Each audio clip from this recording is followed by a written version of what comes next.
From the show needing a sixth season to wrap up the story, to ignoring everything with a time jump, these are the unsolved questions that Stranger Things Season 5 must answer. As many of you know, Season 4 was way longer than it should have been, with the finale running at almost 2.5 hours.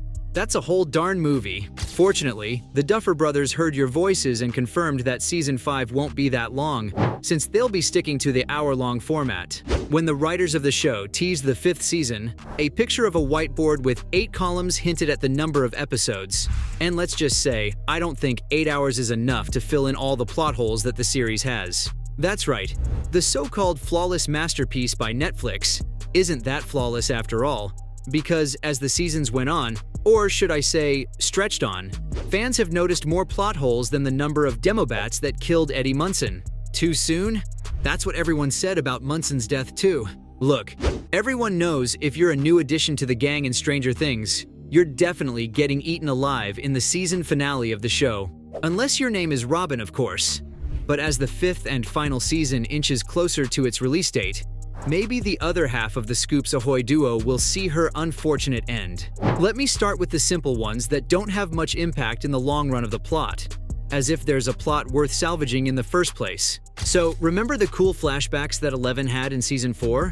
Where we're introduced to One and Henry Creel, aka Vecna? Yeah, wasn't it odd how Eleven spoke English fluently? But when she met Mike and his friends in the beginning, it was as if she was speaking the language for the first time. Maybe it was the showrunners trying to make Elle look like some sort of alien because the sudden change just didn't add up. Matt and Ross Duffer did talk about this though, and said that the trauma from the massacre at Hawkins' lab definitely affected Eleven. So when she's surrounded by other children in her flashbacks, she's socializing, and everything is going well. But then she goes into a coma and awakens in isolation by Dr. Brenner. This was the true origin story of the character, and I guess you can say they did a decent job with the exposition. But context clues aren't enough to save the show from a handful of other things that fans have noticed. And though they don't seem like much, they get in the way of what could be the perfect show. Take the lack of knowledge about relevant pop culture, for example. The first season of Stranger Things takes place in 1983, right? So do the writers have an explanation for the dated vocabulary used by Dustin and his friends?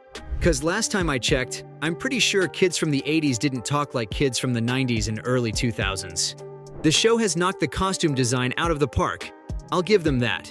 But I'm sorry to say that the script needed a little more research. Fans have noticed a bunch of cars and weapons used in Stranger Things that are a little unreleased. The bad guys' Crosman 2240 air guns didn't hit stores until 1999.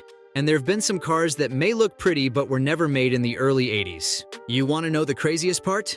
The Duffer Brothers thought that Vecna would be the big bad of the series, who poses a threat to the world in all his Freddy Krueger-looking glory. But little did they know that Vecna, a Dungeons & Dragons character that the kids used, wasn't introduced until 1990. Imagine fumbling the ball that bad.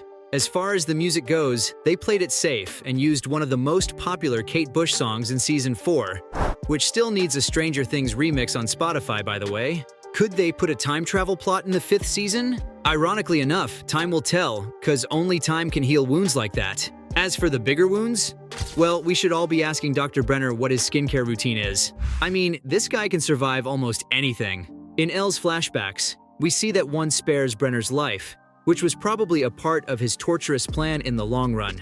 But through thick and thin, whether it's Henry Creel or Elle Byers, Brenner could sure take a hit. Back in the first, the dude survived an attack from a Demogorgon.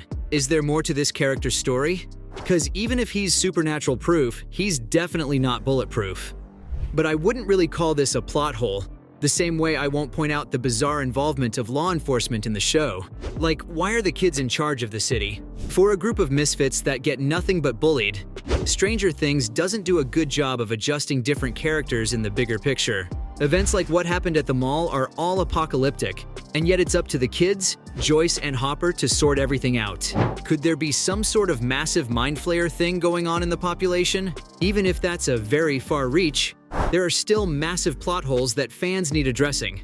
To address the elephant in the room, the Upside Down needs more clarity. How it works, how it exists, and the science behind it all still needs a lot more explanation. Because giving Vecna a backstory doesn't really put things in perspective. In Season 4, we learn that the dimension is frozen on the 6th of November, 1983, the day that Eleven opens the portal between the alternate world and Hawkins. So, if that's the case, how did the Christmas lights phenomena from the first season work? When Nancy's going through her alternate reality room in the Upside Down, she notices that it's how she left it in the first season, and new objects placed here and there aren't reflected in the alternate dimension. This would mean that the Upside Down had a parallel timeline with the normal Hawkins, right? This brings me back to the Christmas lights, the same lights that would not exist on the 6th of November, the 1983 version of the Upside Down. So how on earth did the two communicate? Okay, I get that this sounds very confusing, and I'm also hoping that we get more answers in the next season.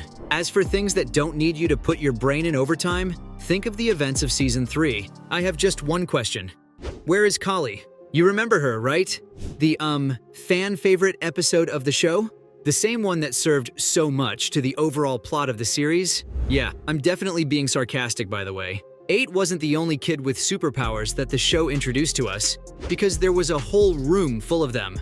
How did the showrunners conveniently throw those out to the trash and put in new ones for the Vecna backstory to work? Did Hawkins' lab cook up a set of new infants after the massacre?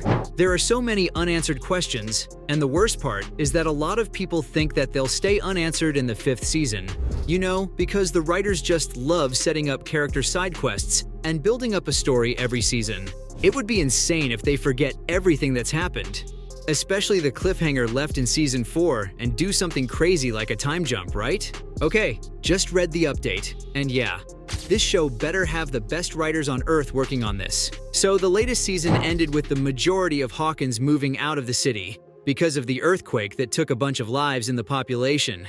A sinister threat awaits the gang, and fans are eager to see how the final season will pick up the pace now.